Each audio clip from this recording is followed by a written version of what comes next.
Joey's junior year is starting. Joey is home from rehab and the entire town is still reeling from the accident. Everyone is still telling Amy who she is, but so much has changed. How can she be the same person? Was she ever that person at all? Amy was always thought that people live one story, but she's beginning to see that people are more than what they appear to be. People like her brother, who might not be cured like the popular guy who lives next door, and most of all, like the many ghosty addicts who haunt the edges of our town. Now it might just be time to decide for herself who she is. I'm not sure if the other two books are part of this series, but I think that they may be, because I think there's a couple of books. I don't know if they're standalones, though. Could be possible. I don't know too much, but it sounded very interesting, and I did hear some good reviews about this book. I'm excited to check it out.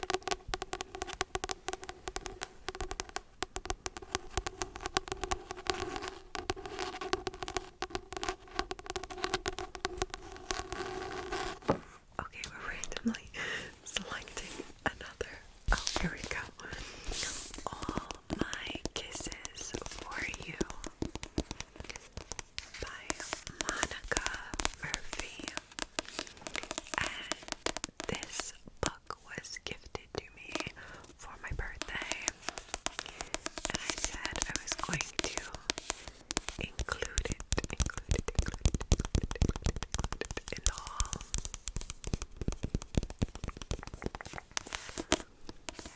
All My Kisses for You by Monica Murphy. Everyone loves Willow Lancaster. She's perfect. Perfect student, perfect style, perfect smile. When she returns to her beloved Lancaster prep from a year abroad, everything has changed. Her supposed best friend dating Willow's longtime crush. The girls who worshipped her and wanted to be her onto the new cliques. She's old news. And then there's him, the new man on campus. Red Bennett is gorgeous, charming, and 100% knows it. He's also the star quarterback and player in every possible way. Let's just say the masses are obsessed. Willow has always been the good girl, the one who behaves. She shouldn't want him. And yet, one taste of his kiss, and Willow is wondering if it's time she changed too. Maybe little Miss Perfect should be bad. So it sounds super interesting, and there's 2 books in this series so far, I believe. I don't think I've ever read anything from Monica Murphy, so I'm also excited to see. I love reading new authors because I enjoy everyone's style.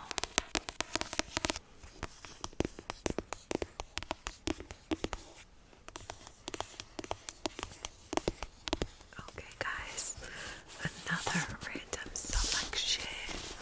Ooh. I'm actually really excited about this one. This is Lights Out. You have this the couple who stays together by Nafisa Allen.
grandson, he has to go.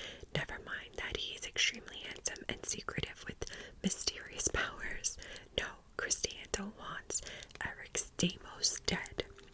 And in the end, a Santos girl always gets what she wants. And then we have a map over here. And how gorgeous is the cover?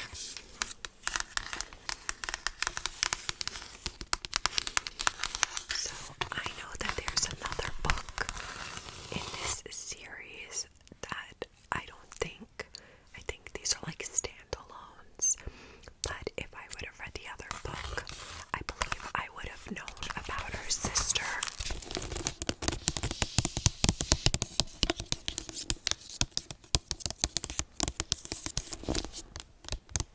Looks like a potion necklace.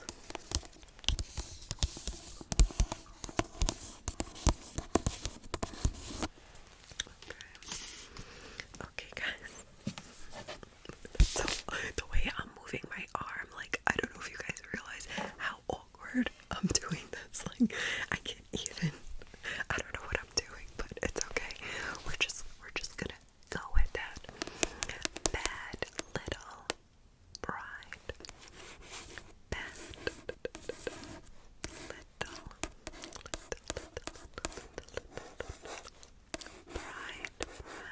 bride. This cover is gorgeous, and it is by Megan Brandy. Brandy. Okay, guys, so we have Degradation of the Desperate Daughter. That could be the theme song to my life. Always second choice, second best, second born. Maybe that's what possessed me to track down my father's most formidable enemy, the infamous Enzo Figel. So cute, Enzo. He's the nation's most eligible bachelor, and the crime world I was born into's biggest threat. Not because he wants to tear it down. No, this man wants to run. No, this man wants to claim his place within it, and if the whispers working their way around anything to go by, he's well on his way. And I just offered him a golden ticket, one he'll accept, with the unexpected spark in his eye. We signed our marriage contracts that night, and the deal with the devil was done. I'm engaged to the man for the rest of the world's fears, and there's no going back. I expect to be tossed in a tower and left there, but my future husband has other plans, dangerous ones. He wants the world to believe our love is real and not bargained, but he says even that's not enough. He wants me to convince him. What was supposed to be a simple arrangement spirals into something more. And before I know it, I'm caught in his web, secrets spinning all around me. I hate him as much as I crave him, but as enemies close in I hate him as much as I crave him, but as enemies close in from the most unlikely of places, I realize something. No one is allowed to hurt my husband, except me, of course. I am super intrigued, guys. I remember when I read the blurb, I was like, oh, I think I'm gonna like this. But once again, this is a book I haven't heard anyone talking about, so I hope it's good. Fingers crossed, fingers crossed, crossed.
beneath the surface, a sickness, one that bleeds darkness and feeds on the damned.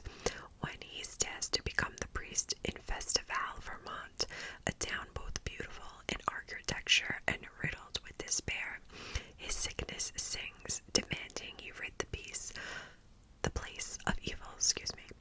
Amaya is Festival's beautiful mystery. She spends her days caring for her younger brother, and her nights transforming into Esmeralda, dancing for the greedy eyes and shameless lips. Although she longs for love, she shines away from companionship, afraid of being abandoned again. When Father Kade lays eyes on Amaya, he finds himself ensnarled, convinced she's using witchcraft to lure him to her. He can't eat, can't breathe, can't think unless it's her. And temptation is a devastating mistress.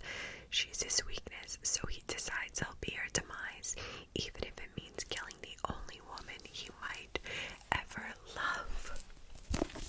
Okay, I don't know what retelling this is for, but it sounds quite interesting.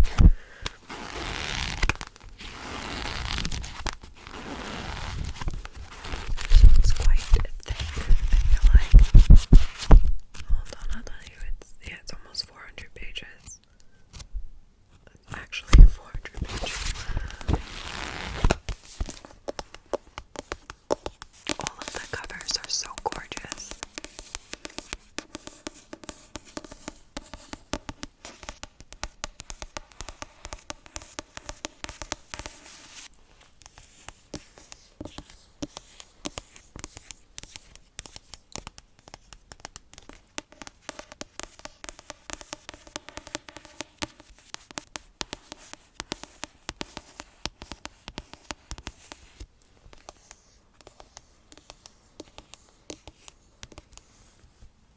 Another awkward hand. Hands in the back.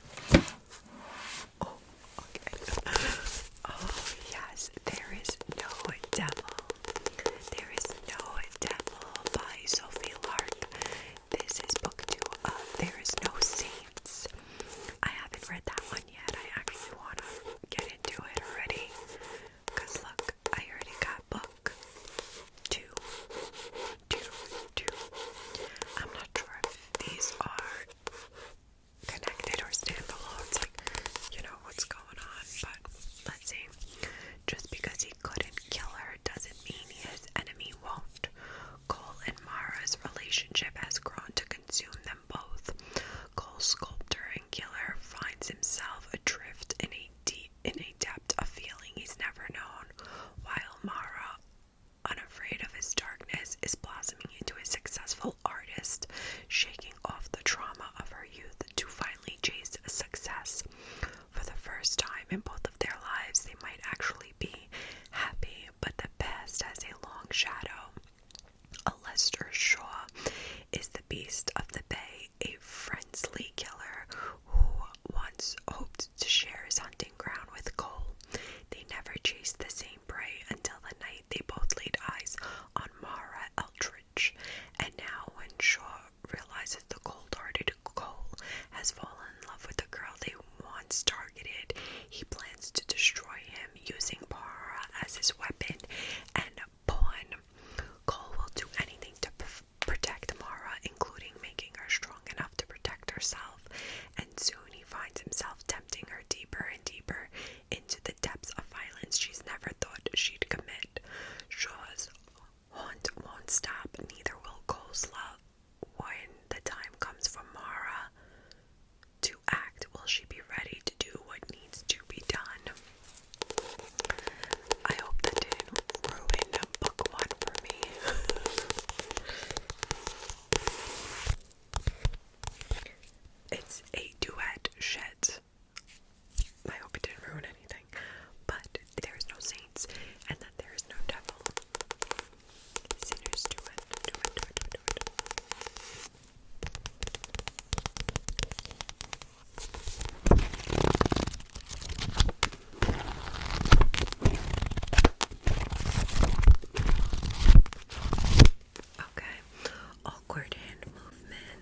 know if it's because I work with kids, but I was like, this is a cute topic.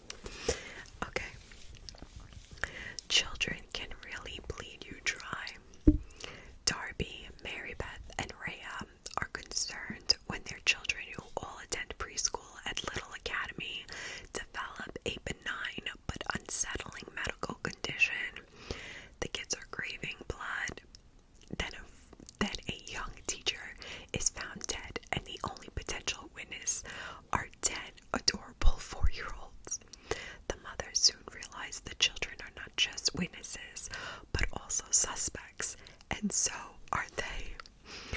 I don't know what to expect from this book, but the blurb was short and sweet and super interesting, so I can't wait to see, are these kids like little vampires and the parents don't know that they're vampires, because that's the vibes I'm getting. I don't know.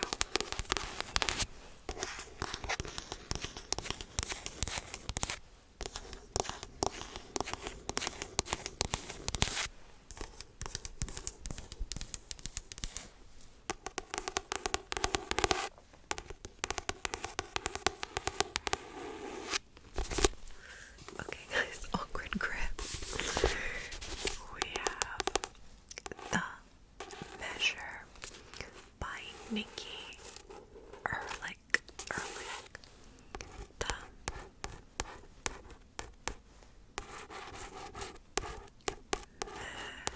Measure.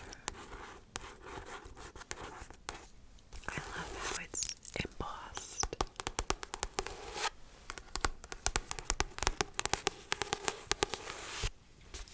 Okay. So it says it seems like any other day. You wake up, pour a cup of coffee, and head out. But today, when you open your front door, waiting for you is a small wooden box. This box holds your fate inside. The answer to the exact number of years you will live. From suburban doorsteps to desert tents, every person on every continent receives the same box. In an instant, the world is thrust into a collective frenzy. As society comes together and pulls apart, everyone's facing the same shocking choice. Do they wish to know how long they live? And if so, what will they do with that knowledge? The measure charts the dawn of the new world through an unforgettable cast of characters whose decisions and fates interweave with one another. Best friends whose dreams are forever entwined.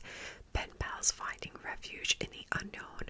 A couple who thought they didn't have to rush. A doctor who cannot save himself. And a politician whose box